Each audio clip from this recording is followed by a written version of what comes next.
तोता माँ अपने बच्चों से पूछता है कि जिंदगी में क्या बनोगे, तो एक जवाब देता है मैं तो डॉक्टर बनूंगा, और एक जवाब देता मैं तो सिंगर बनूंगी। लेकिन ये नालायक जवाब देता है बस बहुत हो गया कि मुझे कुछ बनना ही नहीं है।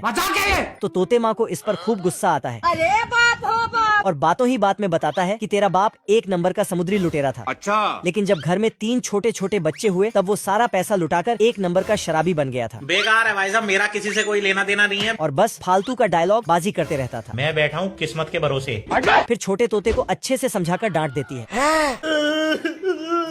तो ये रोना छोड़कर गुस्से में घर से बाहर चला जाता है। साला ऐसा क्या काम करूँ जो लोग मुझे पैसा दें। तभी इसके छोटे से दिमाग में एक आइडिया आता है और अपने बाप जैसा समुद्री लुटेरा बनने का फैसला करता है, जिसके लिए एक सस्ता सा जहाज बना लेता है। तभी इसका दोस्त बतख आता है, जो बिना मतलब के हर टाइम बकवास करते रहता था। इसीलिए इसका मुंह बंद करके इसको समझाता है। तू साला भोला दिखता है लेकिन है एकदम होशियार हो। लेकिन ये साला एक्स्ट्रा सवाल पूछने लगता है। क्या बात है सर, क्या बात। तोता इस बतख के चोंच में चिमटा लगा देता है। लो भैया, डरने से क्या फायदा है। फिर दोनों साथ मिलकर समुद्री लुटेरा बनने निकल पड़ता है, पर बतख को जहाज का साफ सफाई का काम दे देता है। ये अभी ट्रेलर है, पिक्चर अभी बाकी है, मैं बोला है ना। और सामने के बोतल वाला स्टिकर को उखाड़कर आजा अपना डाकू वाला झंडा बना लेता है। गजब। फिर समुद्र का नाम लेकर गांव के तालाब में चल पड़ता है। मंजिल को भुला कर जिया तो क्या जिया। छोटा तोता जहाज को हैंडल करते हुए उसका हैंडल घुमाता है, लेकिन तभी हवा का दिशा बदलता है। मेरा नाम है इबू हटेला। तो ये ऊपर चढ़कर देखता है कि भारी बारिश और तूफान आ चुका है। जय हिंद दोस्तों। तो डरपोक डाकू डर जाता है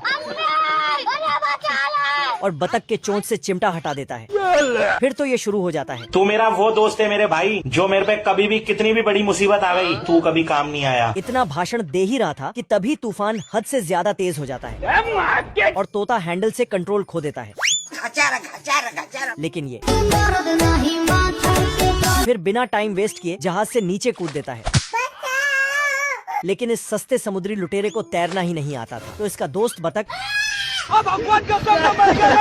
इसको 1-2 देकर पानी से बाहर लाता है। निकल ले भाई तू। और खुद एंजॉय करने चला जाता है।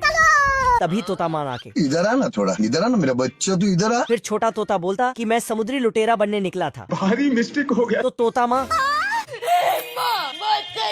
खत्म। जय हिंद दोस्तों।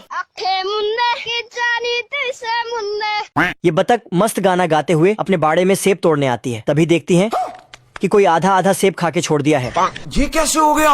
तभी दोनों चिरकुट आधा खाया हुआ सेब फेंकने आता है।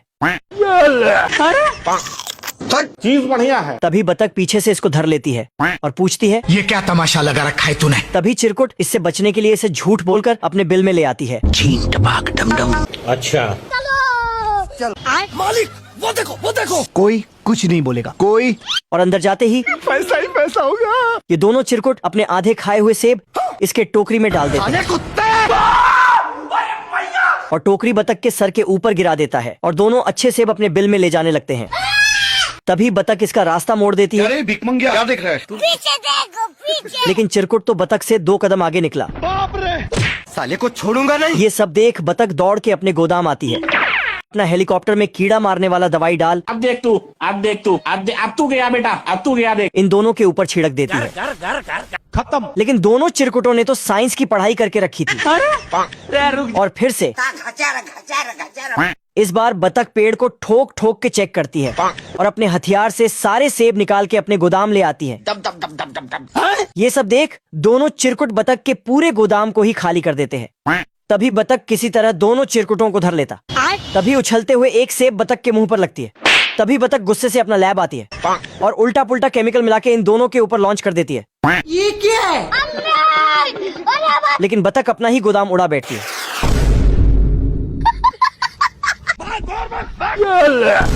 और ये दोनों जहां भी छुपते वहां बतख अपने गोले से तहस नहस कर देती है। तभी एक गोला लुढ़कते हुए मुर्गी के पास आ गिरती है, तो ये इसे गटक जाती है और पीछे से एक अंडा निकाल देती है। ये कैसे हो गया। तभी बतख इसे चेक करने के चक्कर में जमीन पे धंस जाती है। प्रभु हे हरि राम कृष्ण जगन्नाथ प्रेमानंद। ये क्या वीडियो थोड़ी सी भी अच्छी लगी हो तो एक लाइक और एक प्यारा सा कमेंट करके जरूर जाना।